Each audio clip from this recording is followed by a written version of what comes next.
ആടാ ഞാനതാ പണി കഴിഞ്ഞു. ഞാനിതാ കൂലി വാങ്ങാൻ പോരാ. സിനിമയ്ക്കോ?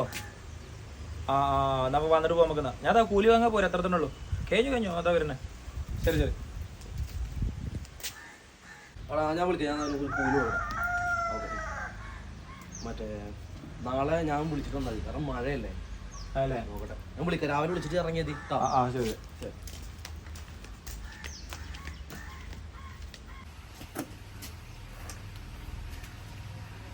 ആമാ വരുമ്പോ കുറച്ച് പച്ചക്കറി ഒരു പാക്കറ്റ് ഗോതമ്പ് പൊടി കൊണ്ടിട്ടാ.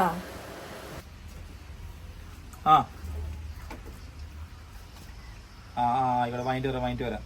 ശരി.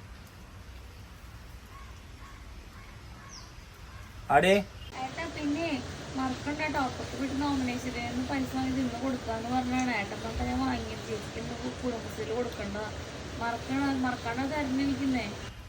ആളാമട്ടിരുന്ന് വിളിക്കാൻ വിട്ടുന്ന് ആകെ 1000 റുപ്യ കൂലി കിട്ടീന്. അതിലിപ്പോ ഞാൻ എന്തൊക്കെയാ ചെയ്യണ്ട്?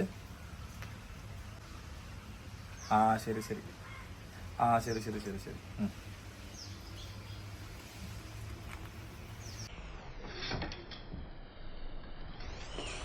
കുഞ്ഞാ അമ്മ പറഞ്ഞെല്ലാം വാങ്ങിയിട്ടുണ്ട്. പിന്നെ ഏട്ടാ ഞാൻ ഒന്ന് കുളിച്ചിട്ട് വരാം.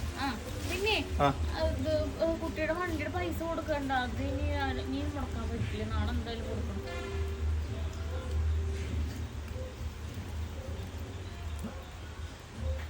എന്റെ കയ്യിൽ 200 റുപ്യ 4 റുപ്യ കൂലി കിട്ടിയതാണ്.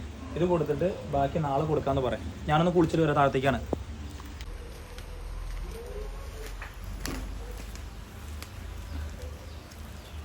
ഹലോ എടാ, ഞാൻ പടത്തിൻ്റെ ഇല്ല, ഞങ്ങൾ പോയിക്കോളി. ഞാൻ ചെറിയൊരു പരിപാടി എൻ്റെ വീട്ടിൽ. അവിടെ ഒന്നുമില്ല, പെണ്ണുങ്ങൾ അവളെ വീട്ടിലേക്കാണ് പോകണം പറഞ്ഞിട്ടുണ്ട്. അപ്പോൾ ഞാനില്ല, നിങ്ങൾ പോയിക്കോളൂ, സിനിമയ്ക്ക് പോയിക്കോളൂ, ഞാനില്ല കേട്ടോ. ശരി.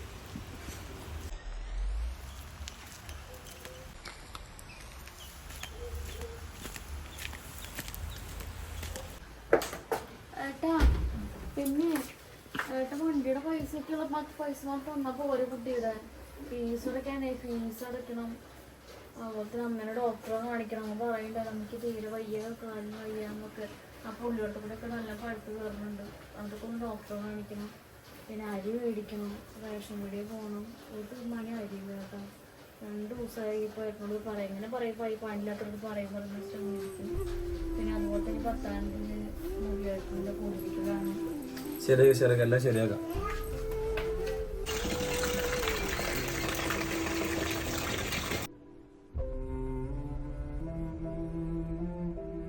പൈസ മാത്രം വന്നപ്പോ ഓരോ കുട്ടിയുടെ ഫീസ് അടയ്ക്കാനേ, ഫീസ് അടയ്ക്കണം. അതുപോലെ അമ്മേനെ ഡോക്ടറെ കാണിക്കണം എന്ന് പറയണ്ട. നമുക്ക് തീരെ